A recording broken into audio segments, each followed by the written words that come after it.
Dando continuidade ao 6º Fórum Banco Central sobre Inclusão Financeira, assistiremos agora à sessão que tratará do tema Fomento do hábito de poupar e novos instrumentos de aplicação.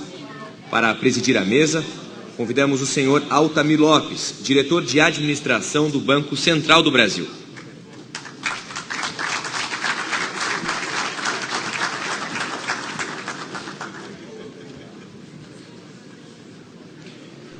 E como palestrantes, o senhor Manuel Félix Sintra Neto, presidente da Associação Brasileira de Bancos.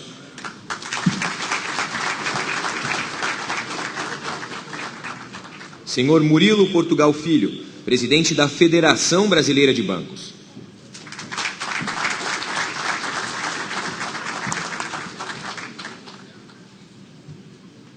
Senhor Celso Regis, coordenador do Conselho Consultivo de Crédito do Sistema OCB.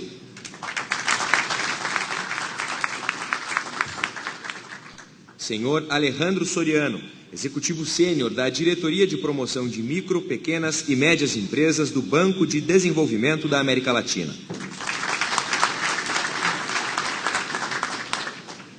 E, por fim, o senhor Paulo Alvim, gerente da Unidade de Acesso a Mercados e Serviços Financeiros do SEBRAE Nacional. Com a palavra, o senhor Altamir Lopes, diretor de administração do Banco Central do Brasil, para suas considerações iniciais e a condução dos trabalhos.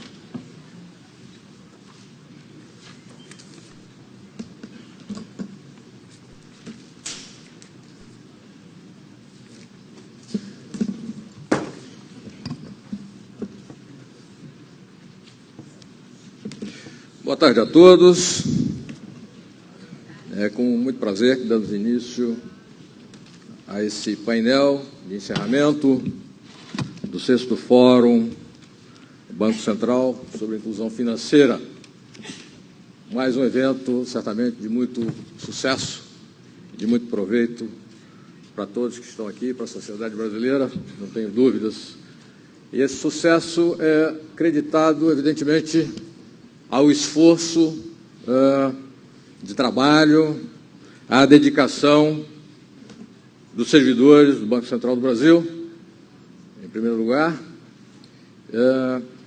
E eu quero, nesse momento, cumprimentar o diretor Feltrin por essa dedicação, esse comprometimento, e ao cumprimentá-lo, cumprimento também toda a sua equipe. Certamente, sem esse esforço, nós não teríamos os resultados que estamos obtendo hoje, mas esses resultados são também fruto da cooperação, da colaboração e do patrocínio das instituições aqui representadas. Sem essa colaboração, esse trabalho conjunto, certamente o sucesso não teria tão pleno êxito. Nós temos a honra de receber aqui, como palestrantes desse painel, o doutor Manuel Sintra Neto, da BBC, o doutor Murilo Portugal, da FEBRABAN, o doutor Celso Regis, da Organização das Cooperativas Brasileiras, o doutor Alejandro Soriano, da CAF, Banco de Desenvolvimento da América Latina, e o Dr. Paulo Alvim, do SEBRAE Nacional. Quero, de pronto, agradecer a todos vocês por essa colaboração. Nós temos como tema para esse painel o fomento do hábito de poupar e novos instrumentos de aplicação. Vou me permitir tecer umas pequenas considerações a respeito desse tema, tangenciando, evidentemente, o tema principal, de sorte a abrir espaço para aquilo que efetivamente é de interesse de todos nós, que são as apresentações dos nossos ilustres palestrantes. O hábito de poupar constitui importante fator de planejamento e contribui para reduzir as incertezas associadas à volatilidade de renda, ao mesmo tempo em que fornece segurança para uma melhor qualidade de vida no futuro. De uma ótica macroeconômica, a poupança disponibiliza recursos à sociedade, reduzindo o custo de capital para os tomadores de recursos, sejam eles investidores, consumidores ou mesmo o setor público. Como sabemos, o país tem experimentado avanços estruturais relevantes, tais como a transição na estrutura demográfica, a queda no nível de desemprego, o aumento na formalização do mercado de trabalho e a redução da desigualdade social, definindo assim um contexto particularmente oportuno para o desenvolvimento de estratégias de fomento à poupança. São várias as frentes em que precisamos continuar atuando de forma coordenada e complementar, tal como para a realização desse evento. Uma delas é a educação financeira, que desempenha papel relevante ao propiciar ao cidadão comum e ao pequeno empresário os elementos fundamentais para a tomada de decisões financeiras adequadas. Em um país de dimensões continentais e diversidades culturais como o nosso, para atingir esses objetivos faz-se necessário criatividade e inovação. É fundamental, por exemplo, maximizar o aproveitamento das possibilidades abertas por avanços tecnológicos que têm viabilizado a disseminação da informação em velocidade e escala praticamente ilimitadas e de forma inclusiva. Sobre esse aspecto, algumas iniciativas do Banco Central do Brasil têm sido muito bem-sucedidas. Recentemente, aplicativos como a Calculadora do Cidadão, a Estrela do 5º Fórum em Fortaleza, assim como o Câmbio Legal e o Dinheiro Brasileiro, foram disponibilizados também em versões para dispositivos móveis, ampliando significativamente o alcance dessas ferramentas. O sucesso dessa iniciativa é comprovado pela marca de 400 mil downloads desses aplicativos nessa nova plataforma, o que demonstra a sua capilaridade como canal para a estratégia de educação financeira. Outro exemplo relevante nos foi apresentado pelo diretor Feltrin, e refiro-me ao curso online Gestão de Finanças Pessoais, desenvolvido em parceria com a ESAF, uma ação educacional disponível para toda a população e que já atinge um contingente expressivo, como podemos ver aqui durante a apresentação do diretor Feltrin. Na abertura deste fórum, o diretor Antero divulgou mais uma iniciativa importante para facilitar a vida do cidadão e dar mais transparência às suas relações com o sistema financeiro nacional, o Registrato. O extrato do Registro de Informações no Banco Central, instrumento pelo qual qualquer cidadão poderá obter gratuitamente e por meio da internet todas as suas informações de relacionamento bancário e de crédito com instituições financeiras, consolidadas em um único local. Ou seja, é mais uma ferramenta de auxílio à gestão das finanças pessoais dos brasileiros e certamente candidato número 1 à estrela desse 6º Fórum de Inclusão Financeira. Não poderia deixar de mencionar, até por força do histórico, a disponibilidade de informações econômico-financeiras na página do Banco Central na internet. Nós contamos ali com informações importantíssimas relacionadas a taxas, a cotações de moedas. Isso, evidentemente, é um auxílio, uma ferramenta de auxílio muito importante para todas as famílias, para toda a sociedade, mas mais do que isso. Nessa página nós já temos registradas hoje mais de 16 mil séries econômico-financeiras. São séries de importância capital para empresas, para as famílias, e estão lá disponíveis de forma absolutamente amigável, podem ser baixadas a qualquer tempo, e é algo que nos dá um orgulho muito grande de ter trabalhado nessa iniciativa junto com os colegas de Departamento Econômico, hoje de DIPEC.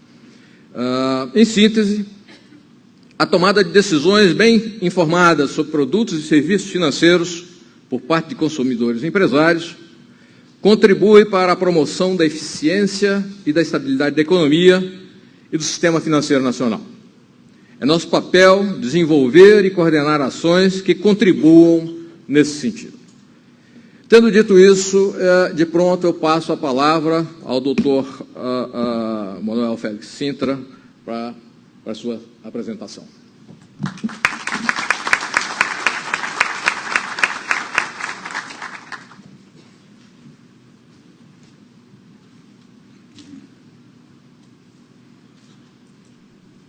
Bom, boa tarde a todos. Quero aqui agradecer ao Banco Central por este convite, na minha pessoa, a BBC, Associação Brasileira de Bancos, para fazermos estarmos aqui mais uma vez e fazermos nossa apresentação. Cumprimento o Altamir Lopes, diretor de administração do Banco Central do Brasil, ao Murilo Portugal, presidente da FEBRABAN, Paulo Alvim, diretor técnico do SEBRAE, Alejandro Soriano,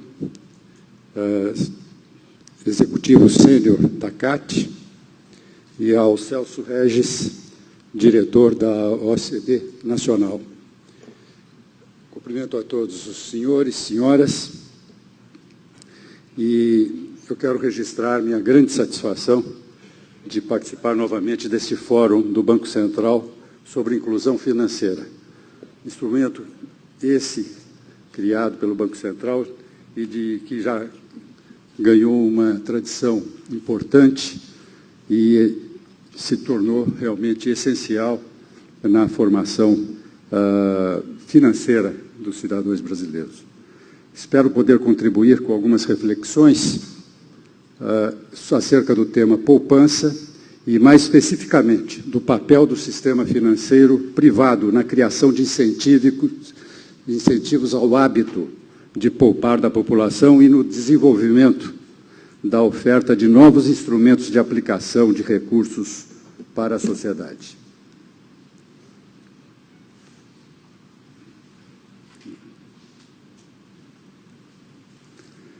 É consenso entre os economistas que a manutenção das conquistas sociais obtidas requer necessariamente que o sistema econômico exiba ganhos de produtividade.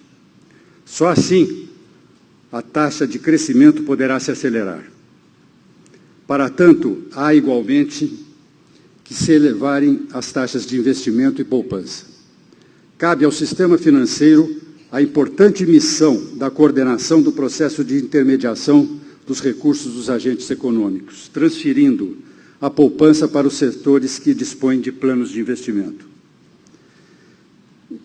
Essa função deve ser exercida por meio de uma oferta adequada de produtos e serviços aos agentes econômicos, tais como o crédito e financiamento e alternativas de investimento de longo prazo. A efetividade da atuação das instituições financeiras tem implicação direta no grau de eficiência da realocação do capital.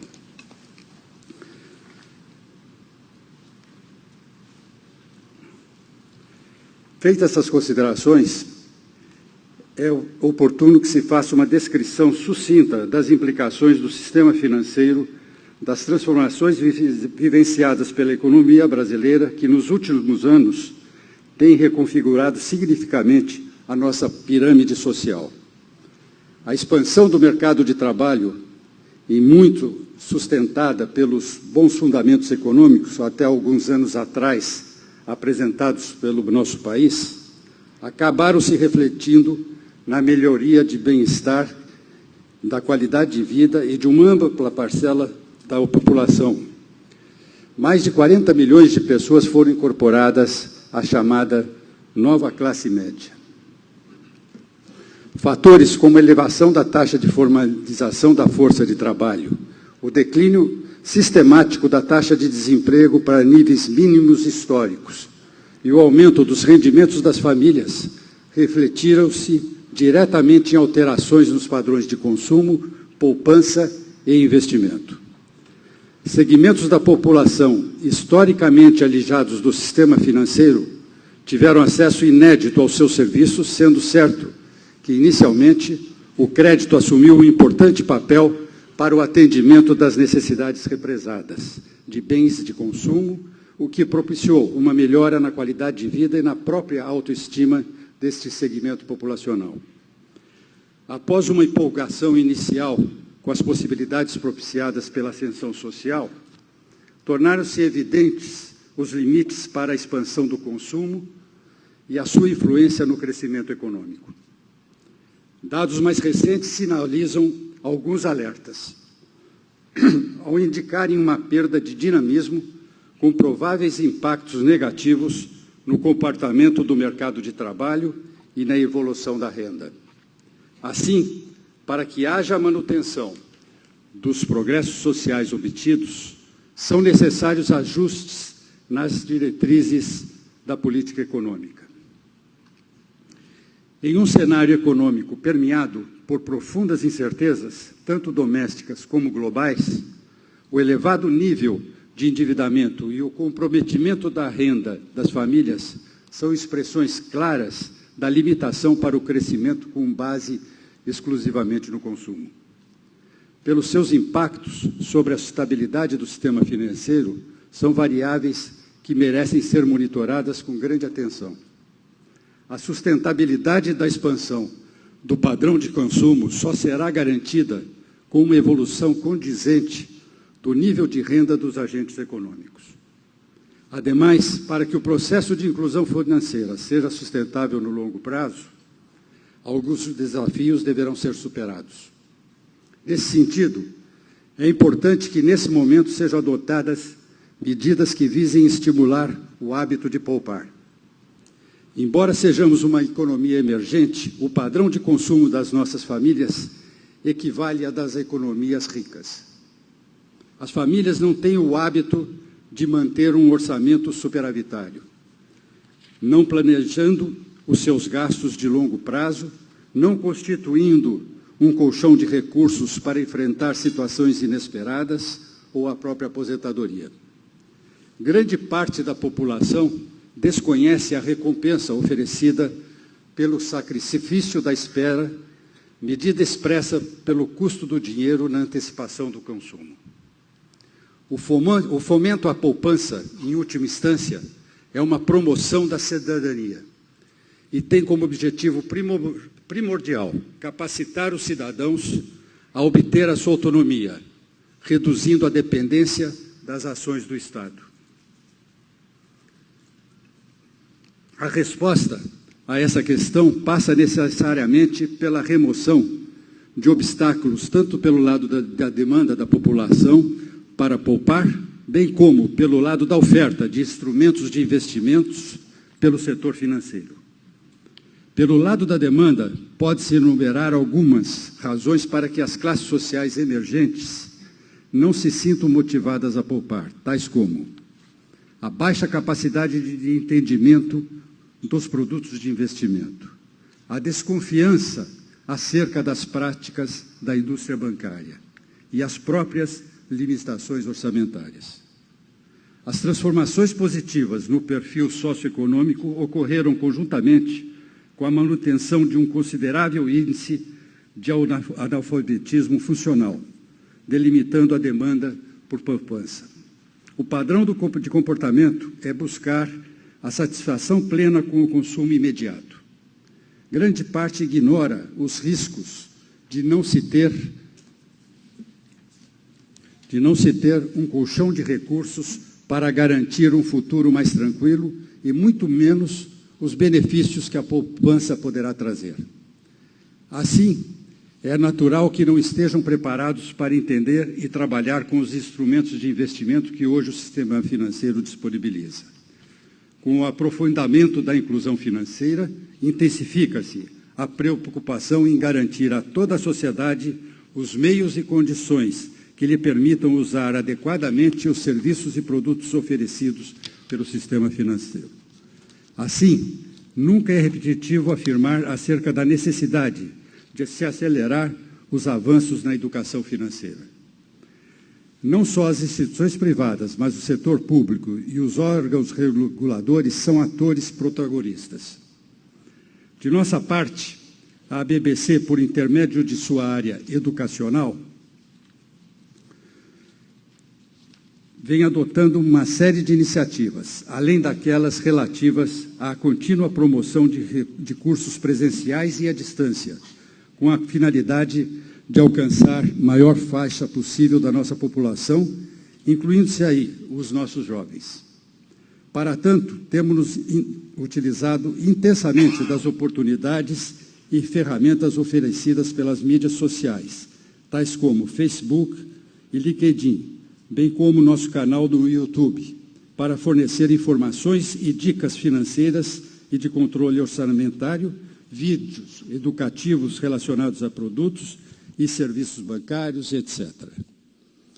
Assim, entendemos contribuir para que o ambiente institucional possa continuar em seu processo de aperfeiçoamento, de modo a conferir à população a plena capacidade de participar do sistema, em igualdade de condições, com pleno acesso de informações que a possibilite usufruir de maneira ativa e inteligente das oportunidades propiciadas pela inclusão financeira.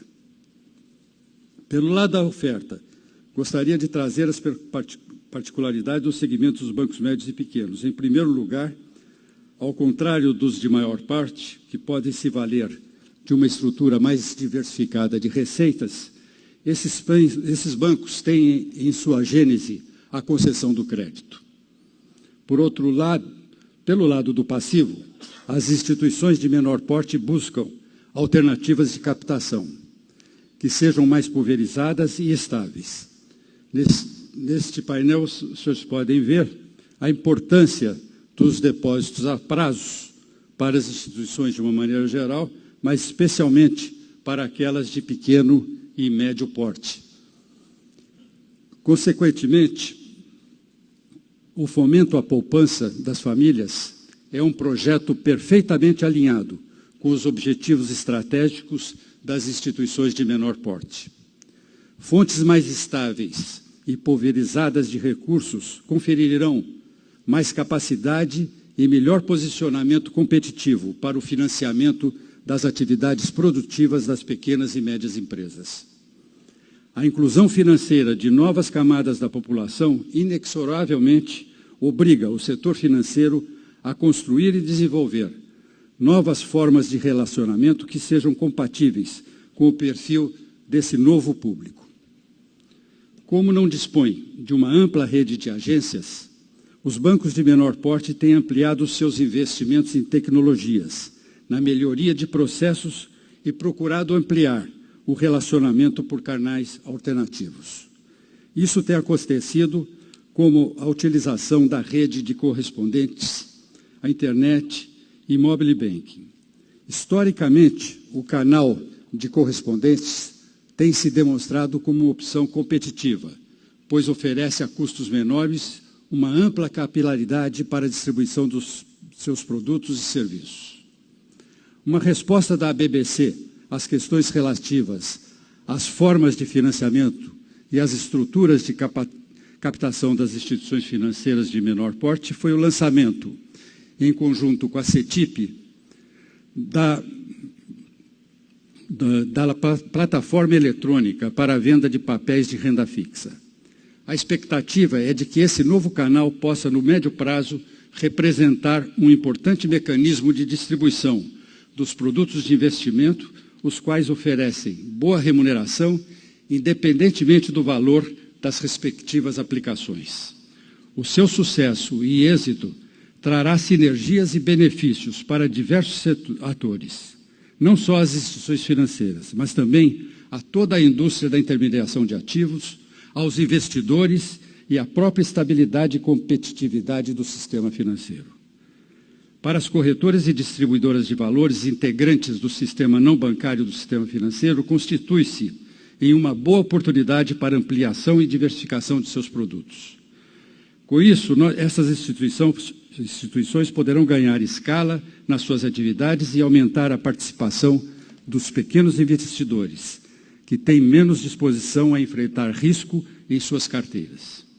No limite, a ampliação dessa forma de distribuição, igualmente por significar importante passo para a criação de um mercado secundário de ativos de renda fixa, permitirá que os cidadãos recém-incluídos no sistema financeiro possam reduzir as suas vulnerabilidades. Outro fator contributivo para que as instituições financeiras de menor porte possam ofertar instrumentos de investimento foi propiciado pela elevação do teto de cobertura de seguro de crédito do Fundo Garantidor de Crédito, o FGC, para R$ 250 mil por instituições financeiras e por CPF ou CNPJ. Isso permite que uma ampla faixa de investidores de depósito a prazo, letras de câmbio, LCAs, LCIs e letras hipotecárias possam considerar realizar suas aplicações em prazos e valores mais elevados e riscos próximos a zero. Nesse sentido, a estrutura de negociação de ativos contemplada pela plataforma resulta em uma alternativa segura e democrática de investimento que certamente propicia aos pequenos investidores uma remuneração bem competitiva, tanto do ponto de vista de taxa, ou seja, de rentabilidade, como de segurança e liquidez. Indubitavelmente, essa iniciativa vai ao encontro das expectativas do projeto de inclusão financeira e do fomento à formação de poupança. A regulamentação de títulos com lastros em ativos das instituições financeiras e com isenção de imposto de renda para pessoas físicas, simultaneamente como importante fonte de captação e como alternativa vantajosa em termos de risco e retorno de investimento para o público em geral. Refiro-me às LCAs e LCIs. O êxito da implantação dessa estrutura de negociação contribuirá para que as instituições financeiras tenham acesso a recursos mais estáveis, pulverizados e ao menor custo, o que possibilitará o encontro de um equilíbrio estrutural, facilitando a gestão dos ativos e passivos e melhorando a percepção de risco do segmento de bancos de menor porte. Antes de encerrar, é importante destacar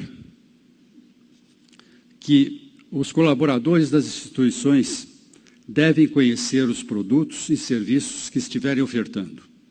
Devem conhecer os produtos de forma a assegurar que as condições contratadas estão adequadas ao perfil daquele consumidor.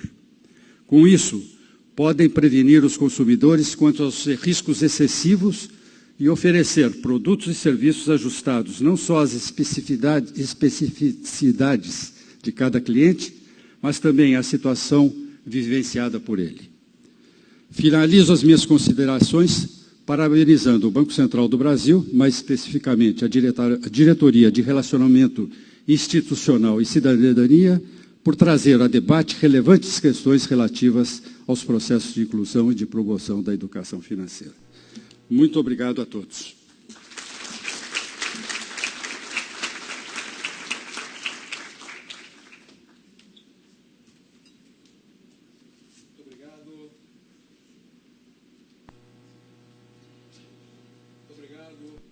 Doutor Manuel Cida Neto, e de pronto passo a palavra ao doutor Murilo Portugal.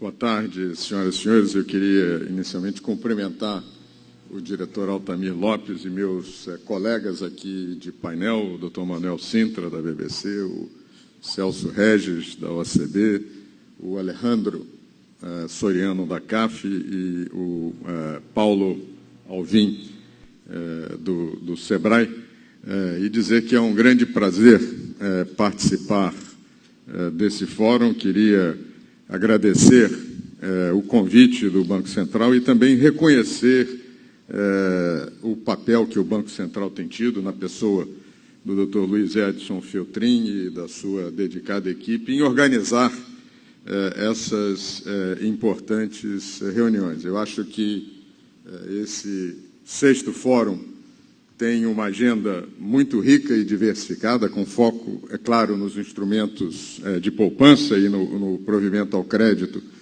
ao micro e pequeno empresário, mas também com temas do cooperativismo de crédito, da inclusão financeira digital. É uma agenda que faz parte dos esforços que o Brasil vem empreendendo para tentar corrigir os desequilíbrios sociais que nós ainda enfrentamos como país. É um combate que tem frentes múltiplas, a frente do equilíbrio macroeconômico, do controle da inflação, da disciplina fiscal, dos avanços em educação, avanços em saúde, os programas de transferência de renda. E nós, do setor bancário, somos participantes ativos desses esforços. Eu acho que nós conseguimos avanços muito grandes na área da inclusão financeira. Eu vou mencionar em seguida alguns números que indicam esses avanços, e acho que a próxima fronteira é a questão do nosso painel aqui, que é a questão da poupança. Nós conseguimos realmente acelerar muito na última década, tanto a oferta de crédito como de meios de pagamento para a população brasileira. A taxa de bancarização já é 56% da população economicamente ativa. O acesso a serviços financeiros vem crescendo nos últimos 6 anos a um total de 40%, e hoje a população adulta que mantém algum tipo de relacionamento com os bancos, são 6 em cada 10 brasileiros que têm conta bancária, e mais um outro conjunto que usa regularmente os serviços que são oferecidos pelo setor bancário. O crédito se expandiu muito, cresceu mais rápido do que o produto nos últimos 10 anos. Nós saímos de um nível de 26% do PIB de crédito bancário ao setor privado. Estamos hoje com 56% do PIB. Volume de transações financeiras mais do que dobrou nesse período. Nós temos 56 bilhões de transações financeiras no ano de 2013. Isso aí compara-se com cerca de 24 bilhões em 2009. As contas bancárias ativas já superam 100 milhões, e essa foi uma expansão que teve duas vertentes muito importantes. Uma foi a expansão e o fortalecimento dos canais de acesso aos serviços financeiros, e o outro foi a criação de novos instrumentos mais adequados para os segmentos de menor renda que se agregaram ao sistema financeiro. Os bancos têm continuado expandindo a sua presença física através da expansão do número de agências, mais de 23 mil agências no Brasil todo, através dos correspondentes bancários que levam serviços bancários aos municípios que estão desassistidos, ou nos municípios que já são assistidos, permitem mais conforto ao cliente, permitindo o cliente fazer uma transação no sábado, no domingo, num horário em que o banco está fechado. Nós saltamos de 19 mil correspondentes no ano 2000 para 375 mil em 2013. Novos canais também foram importantes, principalmente para as camadas de maior renda, através do internet banking, do mobile banking.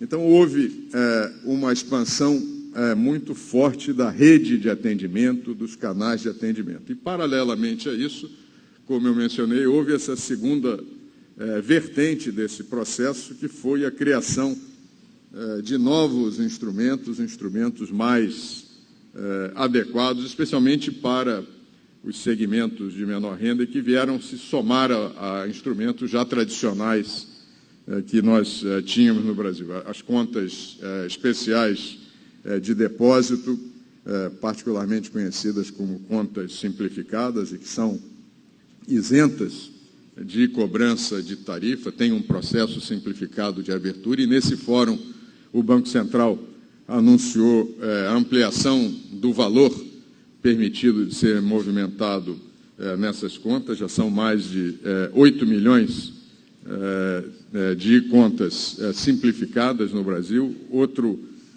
instrumento importante foi a criação do crédito consignado, que apresenta taxas de juros menores para as pessoas físicas. Então, esse processo todo de melhoria macroeconômica, inclusão social, de expansão da rede, dos canais, de expansão dos produtos, gerou, e acho que nós vencemos esse desafio da inclusão financeira. Eu acho que há um novo desafio a ser vencido, que é usar esse acesso que a população agora tem mais ampliado ao setor financeiro para estimular o hábito de poupar. Esse é realmente um problema que nós temos no Brasil. Apenas 3 em cada 10 brasileiros fazem algum tipo de poupança. 80% disso está concentrado no instrumento mais tradicional, que é a caderneta de poupança, mas esse hábito de poupar ainda não é muito enraizado, e a função principal da poupança que é vista é aquilo que o Altamir mencionou aqui, que é reduzir a volatilidade de renda. Então, as pessoas poupam para, eventualmente, usar esses recursos para cobrir gastos correntes, e não poupam com o sentido de elevar e ampliar o patrimônio no futuro. Eu acho que essa é uma questão difícil de resolver, uma questão que tem vários aspectos. Há aspectos culturais, aspectos educacionais, e a educação financeira pode ser um instrumento para se tentar, um dos instrumentos para se tentar atacar esse problema. Nós, na FEBRABAN, temos um programa de educação financeira que nós lançamos em 2010. É um site na internet chamado Meu Bolso em Dia. Nós já tivemos mais de 13 milhões de acessos únicos. Há vários conteúdos, mais de 2.000 conteúdos de educação financeira postados nesse site, programas de controle de orçamento doméstico. Nós temos um programa chamado Jimbo, que já teve mais de 200 mil acessos, e acompanhamos as pessoas que se tornam usuários frequentes, que usam esse programa mais de uma vez por mês. Nós acompanhamos uma comunidade de cerca de 200, 300 mil pessoas que usam frequentemente e que tiveram uma redução nos níveis de inadimplência que elas tinham quando elas voltavam, quando elas entraram no programa. Um outro projeto importante que eu queria referir aqui, esse é um projeto da Associação de Educação Financeira do Brasil, que é uma associação que eu também presido o Conselho de Administração, um projeto feito em conjunto com o governo, que é de ensino de educação financeira nas escolas de nível médio, que foi implementado em caráter piloto nos anos de 2011 e 2012. Nós implementamos esse projeto em 448 escolas de vários estados do Brasil. O Banco Mundial avaliou, comparando o desempenho dos alunos nessas 448 escolas com outras 500 escolas onde não foi feita nenhuma intervenção,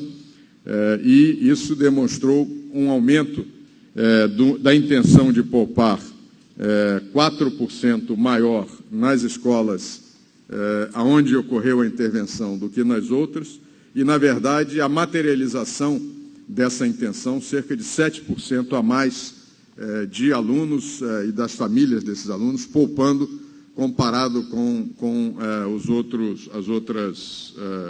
as outras escolas. Então, nós mostramos esses resultados ao Ministério da Educação, e esse projeto está sendo agora ampliado em escala para 3.000 escolas públicas no Brasil. Vai atingir nessa fase 1 milhão dos 8.300.000 alunos de ensino médio no Brasil. Estamos desenvolvendo um projeto piloto para fazer essa mesma coisa no ensino fundamental, as crianças de 6 até 14 anos, e também alguns outros projetos que nós desenvolvemos para certos grupos mais vulneráveis da população, como as mulheres que recebem Bolsa Família, os aposentados de até 3 salários mínimos.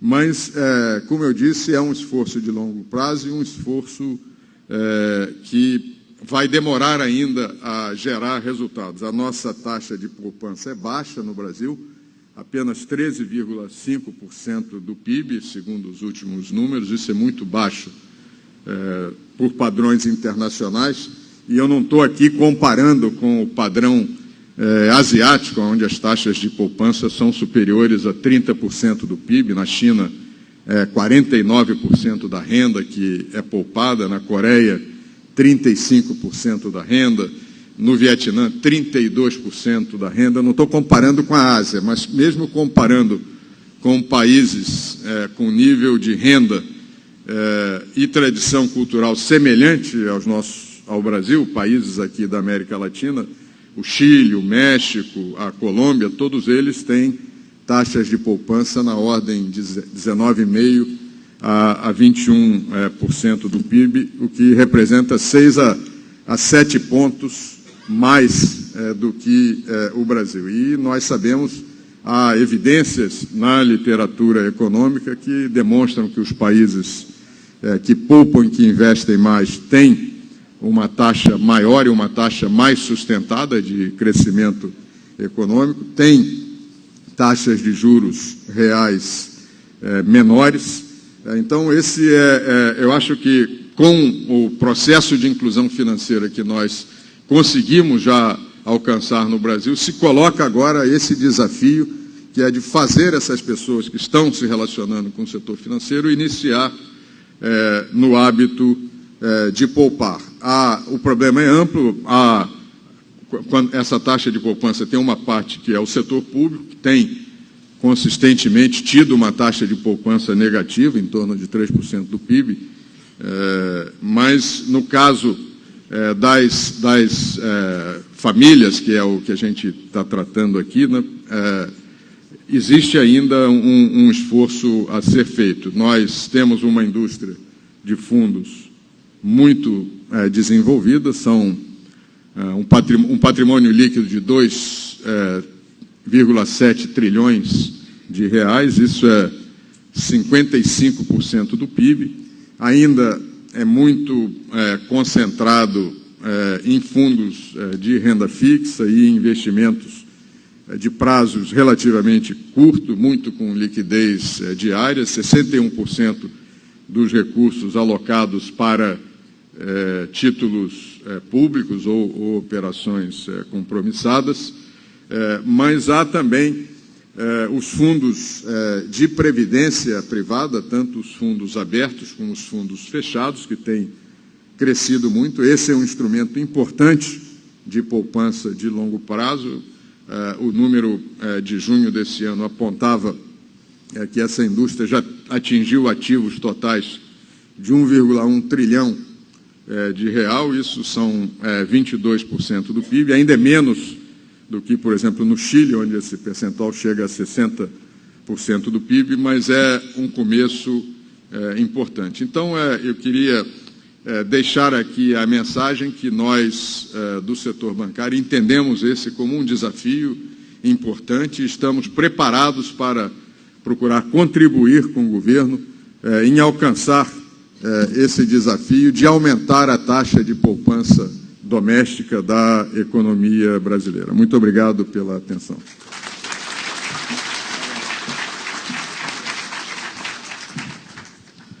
Muito obrigado, Murilo. Eu chamo o Dr. Celso Regis. Opa, Celso Regis, lá você vê. Boa tarde a todos. Inicialmente, gostaria de cumprimentar o diretor Altamir, os demais membros da mesa, cumprimentar de modo muito especial nosso diretor Filtrin e todos os demais colegas membros lá do Banco Central, na pessoa do Ângelo e do Fábio, e todos os outros que estão aqui presentes.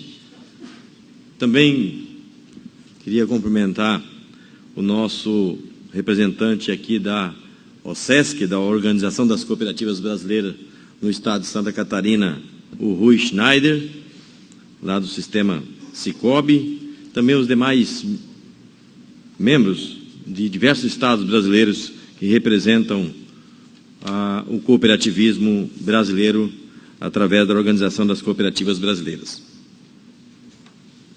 Cadê o meu equipamento aqui? Alguém levou. Agora eu não tenho usado, eu devolvo aqui para você.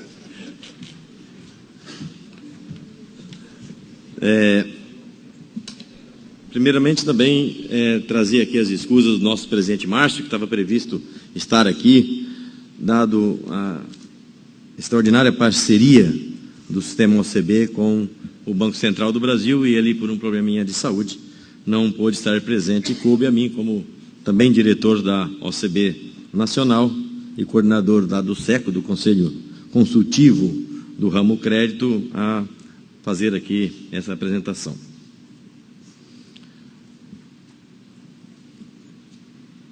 Se funcionar.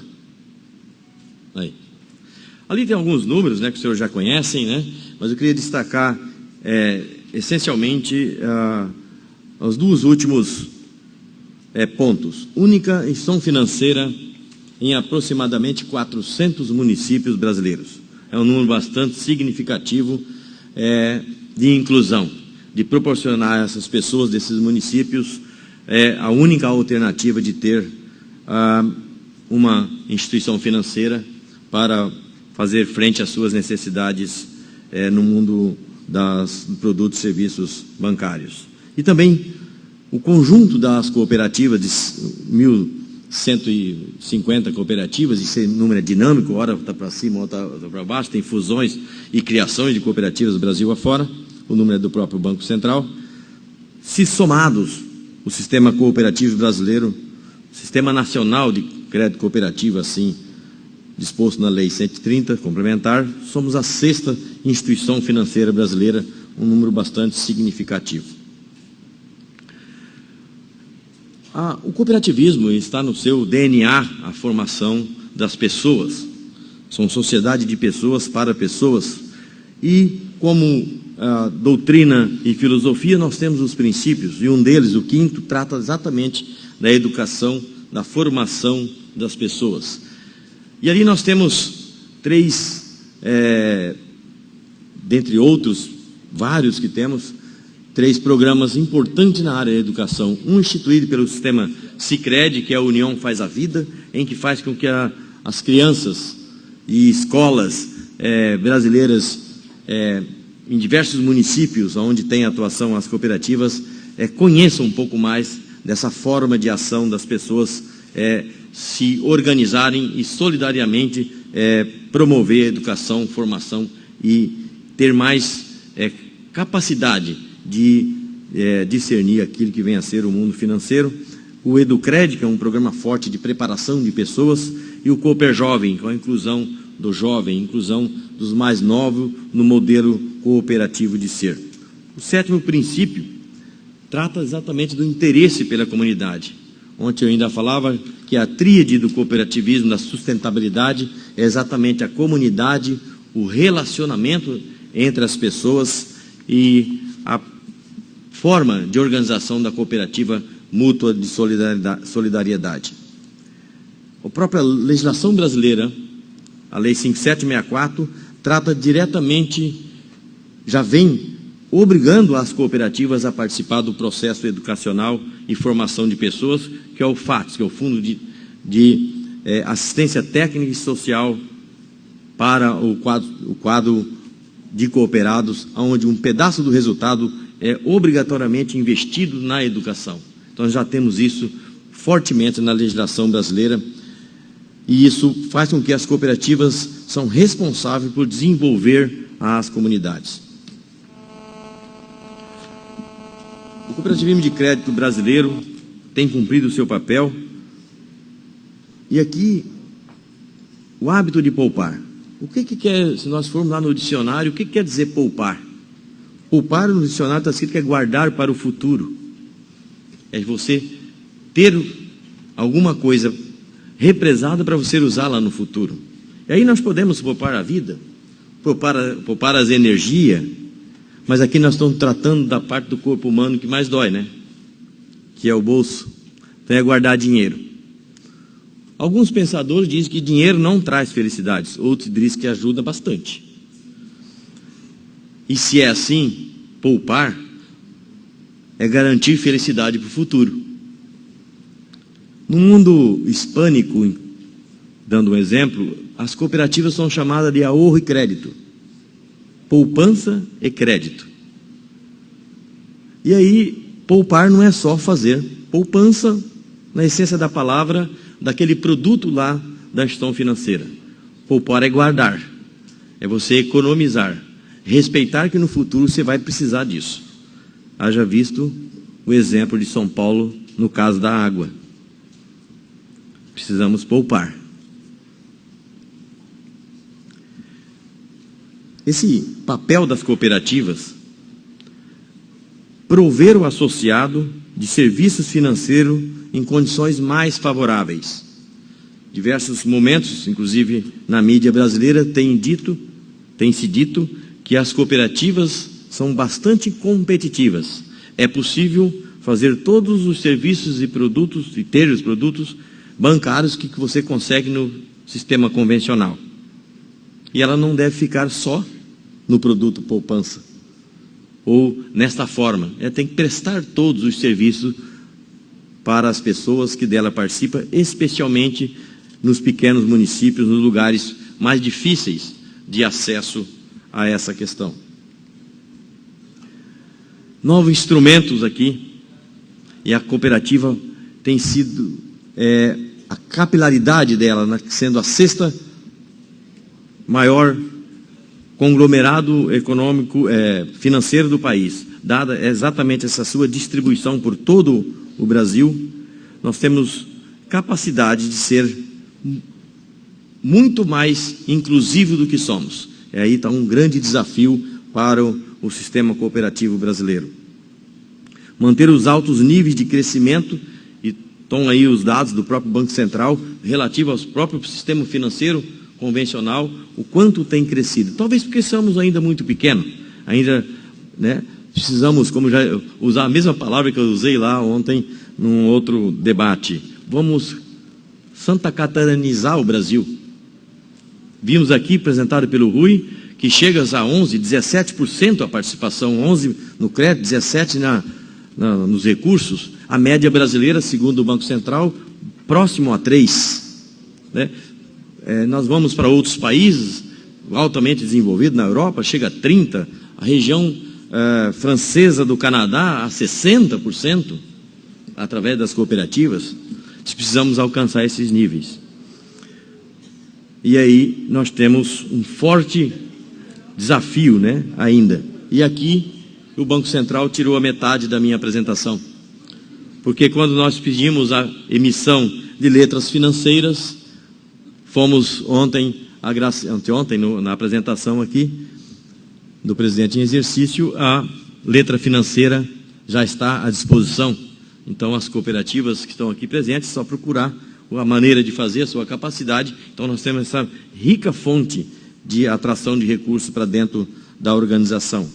Mas, por outro lado, nós temos ainda a própria captação de poupança, que para as cooperativas que são ligadas a banco, que são só do sistema Sicredi, sistema Sicob, eles têm através do banco essa capacidade, mas a cooperativa não pode fazer direto. E nós temos um número grande de cooperativas que são denominadas de solteiras ou independentes. Precisamos realmente aprimorar. E cada atendimento, diretores Feltrin, nós temos atendido uma, nós pedimos outra. E assim é que o ser humano é assim, extremamente insatisfeito, porque assim que nós atingimos uma satisfação, tem que ter outra, para poder continuar vivendo. E de qualquer forma, nós temos extraordinário avanço nos últimos anos. E nós colocamos 2 deles ali, dessa parceria, do convênio que se tem entre a OCB e o Banco Central Brasileiro.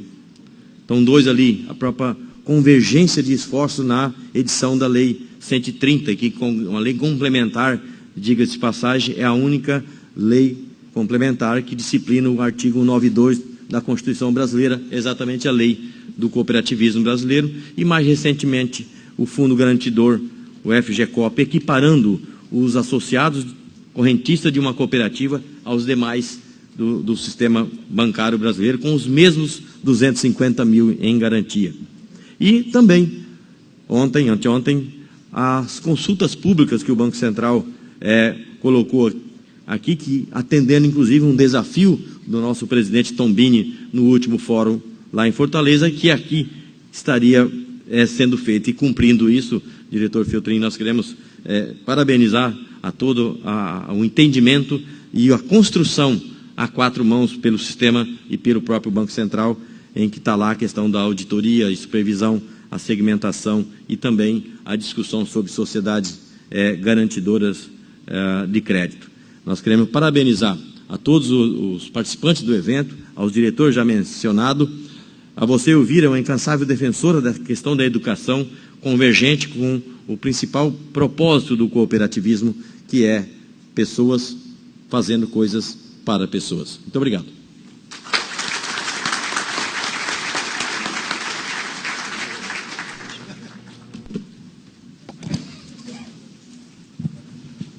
Muito obrigado, Celso. Eu convido para suas considerações o doutor Alejandro Soriano.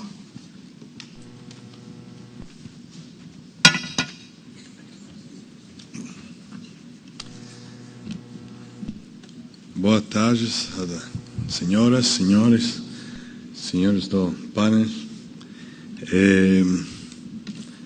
Aproveito para parabenizar o Banco Central, não só por este importante fórum que já está em um estádio superior, já é referência a nível internacional hoje, mas também ao Banco Central por todo o trabalho que fizeram todos estes anos. Um país que é muito grande, muito diverso, heterogêneo, e onde as microfinanças, paradoxicamente, começaram aqui, mas que evoluíram de forma muito cedo, muito devagar, desculpe, e que ainda há muito por fazer. O Banco Central tem feito um trabalho extraordinário todos estes anos, e tem um compromisso que faz que instituições como a CAF tenham também o mesmo compromisso de involucramento aqui para o desenvolvimento do Brasil. O título desta palestra fala de poupança. Poupança, serviços financeiros e outros instrumentos de inclusão é o que eu vou falar. E quando falamos de poupança, é como falar de crédito, de microcrédito. Todos sabem o que é poupar, todos sabem o que é microcrédito, mas aqui também todo mundo fala de microfinanças. Microfinança é uma definição muito normal aqui, quando no Brasil, infelizmente, não tem quase microfinanças. Por quê? Porque acá há muitas instituições que fazem microcrédito, e fazem microcrédito muito bem. Mas o microcrédito é só um produto das microfinanças. E há instituições que são fantásticas, as OCIPs, as SCMs, mas não têm a possibilidade de oferecer diversos serviços financeiros. E lá vem o desafio. Dentro da CAF e pegando outros estudos, olhamos que poupar é ainda mais importante que receber um crédito. Por quê? Porque um dos maiores riscos do pagamento do crédito é a liquidez dos empresários. E se tem que utilizar ou que poupa informalmente para cobrir uma emergência não vai poder cumprir com o pagamento do crédito. Então, temos primeiramente que passar às microfinanças, onde existem instituições especializadas em atender a base da pirâmide, que possam oferecer poupança. Tem que oferecer poupança, tem que oferecer diferentes produtos. Quando falamos de entrar ao seguros, serviço de seguros, serviço de pensões, outro tipo de serviços financeiros, onde os clientes possam sentir-se, ter mais certeza de que estão fazendo, assegurar seu trabalho e a vida da família, lá acho que é um passo muito importante. As instituições têm que oferecer esse tipo de serviço. Além disso, quando já entramos a outras áreas, falamos de banca móvel, falamos de banca digital, canais de distribuição não bancários, correspondentes, e tudo isso, e também incluímos a educação financeira, já estamos lá falando de inclusão financeira. Então, esses são conceitos que todos aqui na sala já sabemos, mas é importante de repeti-los para que tenhamos a consciência de que há ainda muito trabalho que fazer aqui no Brasil. E a educação financeira vai contribuir definitivamente a que as pessoas não só possam poupar, mas possam dar uma educação melhor a seus filhos, dar uma habitação mais apropriada, mais decente, ter cobertas as necessidades básicas de saúde. E para isso há ainda caminho que fazer. A ideia é de gerar uma maior equidade e maior qualidade de vida. Vou falar alguns conceitos muito rápidos da poupança. Temos a poupança formal e a poupança informal.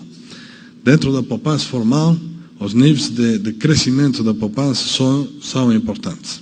São importantes porque o sistema financeiro bancário no Brasil tem feito um trabalho fantástico de inclusão, de trazer mais pessoas deste setor da economia, e as facilidades para abrir contas, para se registrar, são maiores.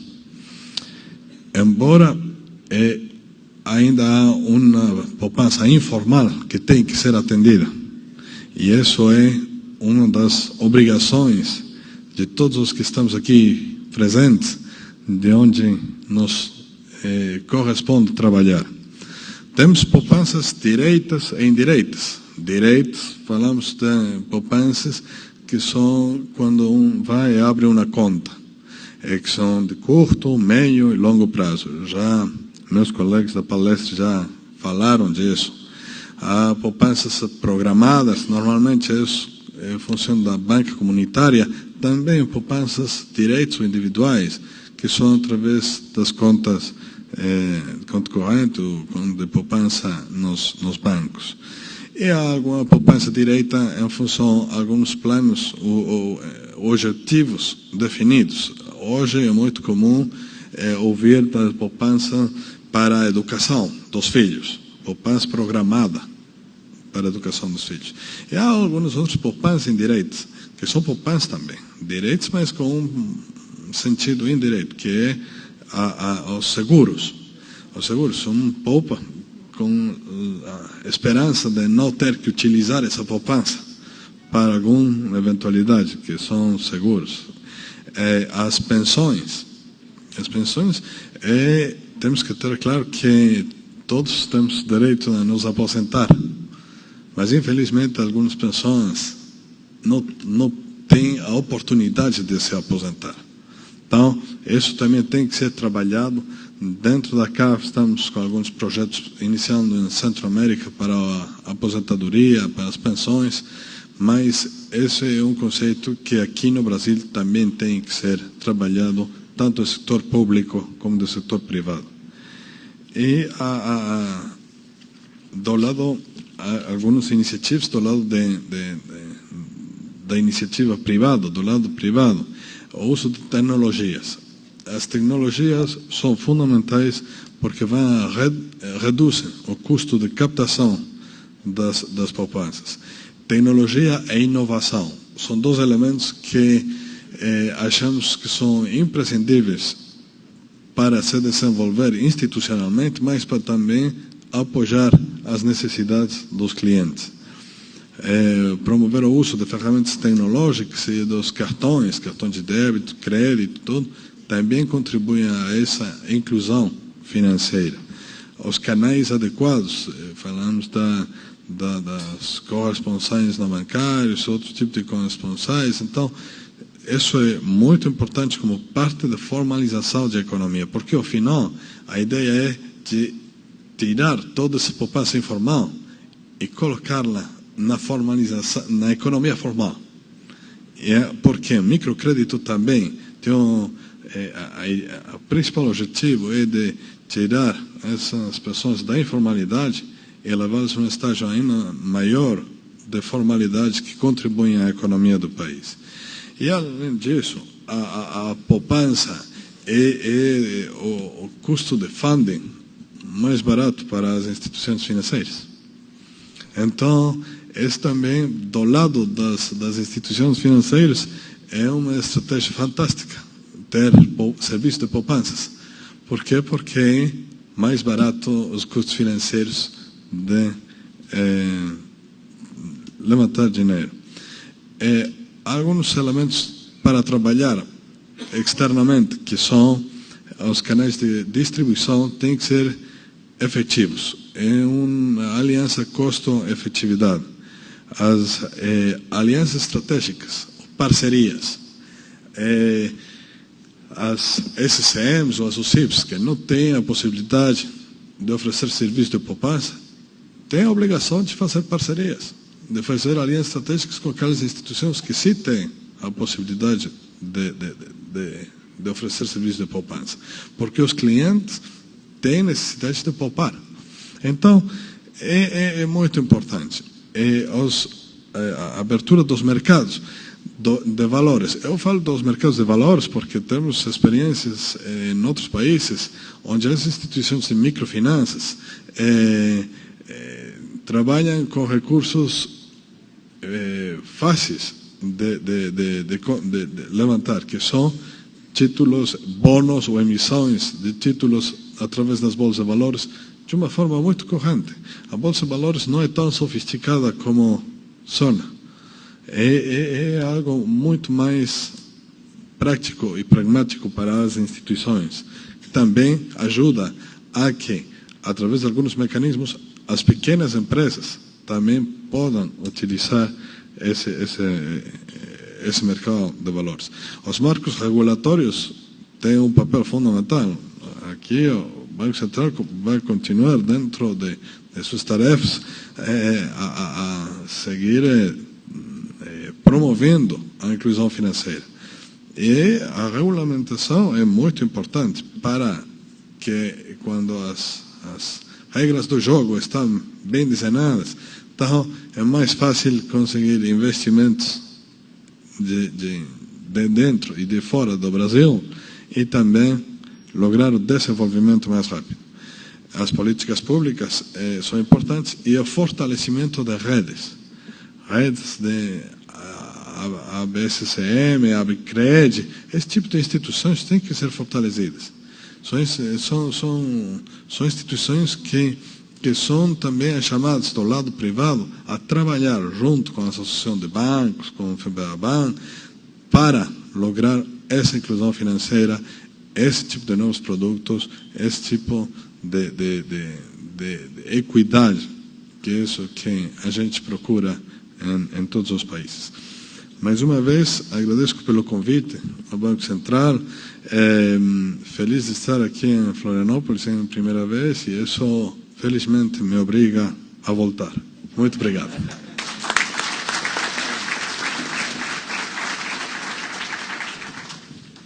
Muito obrigado, Alejandro. Dr. Paulo Alvim, Sebrae, por favor. Boa tarde a todos. Inicialmente agradecer aos colegas do Banco Central o convite para estar nesse painel e como aqui eu vou ser mais provocador, até porque a gente tem muito o que fazer pela frente, mas inicialmente cumprimentar o Dr. Altemir, na sua pessoa cumprimentar os colegas de mesa. E antes de qualquer coisa, nós gostaríamos, né, como já foi mencionado em algumas oportunidades anteriores nesse evento, nós avançamos muito na questão da inclusão financeira, né? Eu vi no painel anterior, trouxe números, o doutor Portugal mostrou de forma incisiva como a gente avançou muito em inclusão financeira, seja pelo lado da oferta, seja pelo lado da demanda. Eu acho que a experiência brasileira de inclusão financeira, ela é concreta, né? Concreta e inovadora. Estamos avançando muito fortemente da questão da educação financeira, uma grande mobilização pública e privada. O esforço de educação financeira desse país é público e privado, os números que são apresentados são extremamente significativos, envolvendo todas as camadas da população e da atividade produtiva, né? No nosso caso, que trabalhamos com os pequenos negócios, nosso esforço de inclusão financeira, e aí a gente agradece a contribuição técnica dos colegas do Banco Central, que tem nos ajudado bastante na melhoria do nosso conteúdo de educação financeira, né? Os colegas da educação financeira estão por aí, a gente conversa muito e trabalha muito, né? E, inclusive, usamos os colegas do Banco Central nas nossas feiras do empreendedor, nos nossos espaços, para levar uma comunicação diferente, mas que incorpora conteúdo. E aí também foi colocado aqui, que é um novo patamar, que é a questão da poupança, que é algo que vai além da educação financeira. Quando a gente fala em poupança, nós estamos falando em gestão. Gestão financeira, que é um passo que muitas vezes gestão financeira é muito pensado no ambiente empresarial, no ambiente organizacional, mas gestão financeira tem que ser incorporado como atitude e cultura. E aí, quando eu falo em poupança, eu estou falando na questão de cultura e atitude para você trabalhar a questão de saúde financeira, que passa pelo cidadão e é fundamental para um desenvolvimento sustentável se ela chega nas organizações e nas empresas.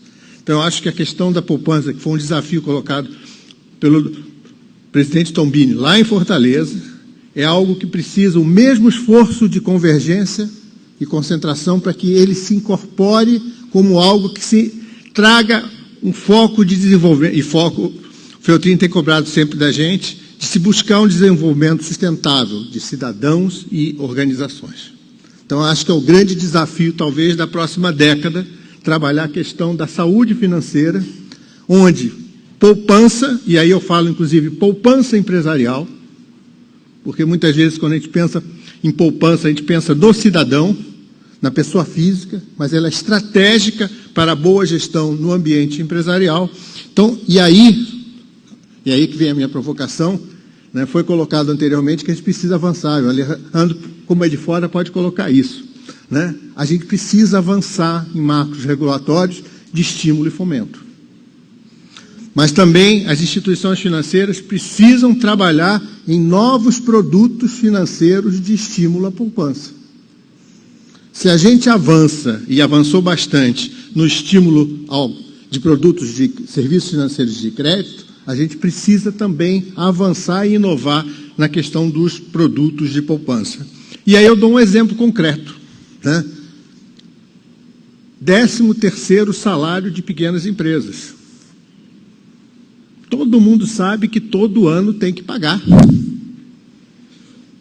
Por que nós não temos um produto de poupança para viabilizar a boa gestão financeira que garanta o cumprimento da lei? Qual foi a solução? Crédito para o 13º salário. Criamos um problema para as empresas e não uma solução. Com todo respeito à boa vontade das instituições financeiras que apresentaram esse problema. Então, a gente precisa uma mudança de modelo mental quando pensamos em produtos e serviços para inovação e, principalmente, para o ambiente empresarial. Poupança empresarial significa redução da necessidade de capital de giro. capital de giro, que é a maior demanda por créditos dos pequenos negócios. Então, pensar e trabalhar na questão da poupança empresarial é contribuir efetivamente para a solução da redução de necessidade e viabilização de capital de giro para os pequenos negócios, que hoje é o ponto crítico da gestão financeira dos pequenos negócios. Quem fala por último, né, acaba tendo que falar menos, né, até porque as pessoas já começam a sair, mas principalmente porque a maior parte das pessoas já falaram muito. Então, eu acho, e aí a provocação final, é que nós temos que pensar efetivamente em poupança, dentro de uma lógica de saúde financeira, de inovação e de uma estratégia de boa gestão, seja pessoa física, seja pessoa jurídica. E ele ainda não me levantou a plaquinha, então eu tenho uma vantagem, eu gostaria de encerrar a minha fala com alguns agradecimentos em nome da instituição Sebrae. Em dezembro do ano passado, convocados pelo Feltrin, nós estivemos aqui nesse local, né? Então, eu queria registrar, né, não poderia deixar de registrar um agradecimento aos colegas do Banco Central, aos colegas do Sebrae Nacional e aos colegas do Sebrae Santa Catarina, que desde dezembro de 2013 a gente começou a trabalhar para a realização desse evento, com idas e vindas, com dúvidas, né, mas a gente conseguiu efetivamente fazer acontecer, né? Só que a gente sai daqui com uma responsabilidade, Elvira e Feltrin. Nós temos que fazer melhor e maior, tá? Eu acho que o Fórum de Inclusão Financeira, que veio numa escala evolutiva, microcrédito, microfinanças, né, inclusão financeira, tem talvez novos desafios que precisam ser colocados dentro da linha de finanças inclusivas, de saúde financeira e um compromisso com o desenvolvimento sustentável da economia brasileira, né, da sociedade brasileira. A gente ouviu sustentabilidade em algumas falas, né, e a gente precisa incorporar efetivamente a questão da sustentabilidade, né, nesse esforço, né, que nós somos puxados e liderados pelo Banco Central para um processo de inclusão financeira que traz melhor equidade, melhor justiça social e, principalmente, avanço, né, em todo esse processo que nós temos na nossa sociedade. Muito obrigado e a gente está lá juntos em 2015. Não sabemos aonde, mas estamos juntos.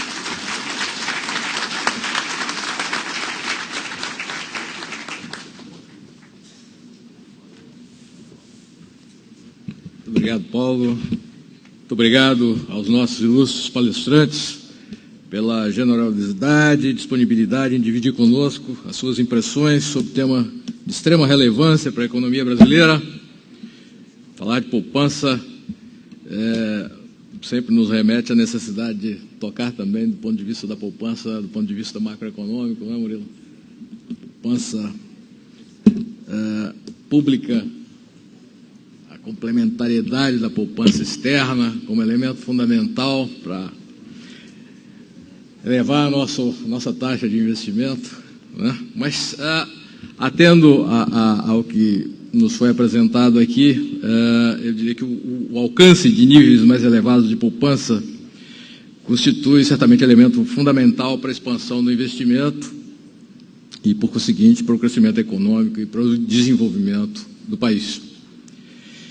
A significativa expansão da renda verificada nos últimos anos tem permitido que um número cada vez maior de famílias possa destinar uma parcela de seus recursos à formação de poupança. E, por favor, não deixem as moedinhas no cofrinho, levem-nas para o banco. Essa é uma recomendação que nós fazemos. Compete, portanto, a todos nós trabalhar para que tenhamos no Brasil um ambiente favorável ao aumento da poupança, de forma a dar sustentação a esse movimento. Um ambiente no qual o hábito de poupar seja adequadamente estimulado e recompensado, e onde o pequeno poupador disponha do conhecimento e das informações necessárias para a tomada de decisões com tranquilidade e segurança. A disponibilidade de formas diversas de aplicação capazes de atender às necessidades específicas de cada aplicador também é fundamental. Para atingir esses objetivos, são necessárias ações coordenadas em busca de soluções criativas e inovadoras, consistentes com o país em constante transformação.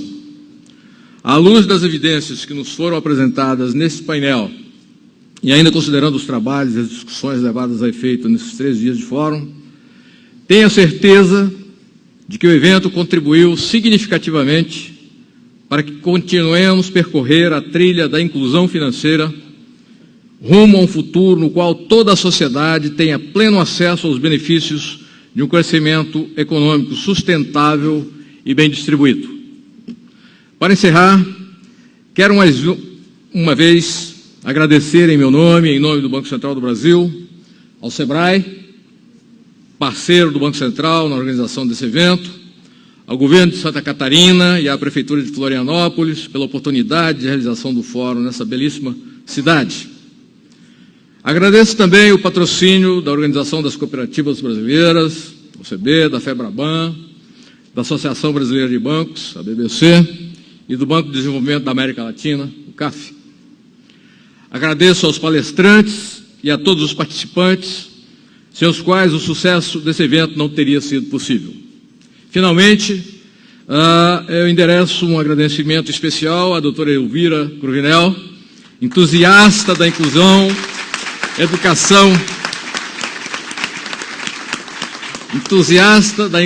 e da educação financeira, servidora altamente comprometida com o Banco Central, de uma maneira geral, mas, em particular, uma entusiasta desse evento que hoje se encerra. Eu adianto o convite a todos para que participem do nosso próximo evento. Muito obrigado.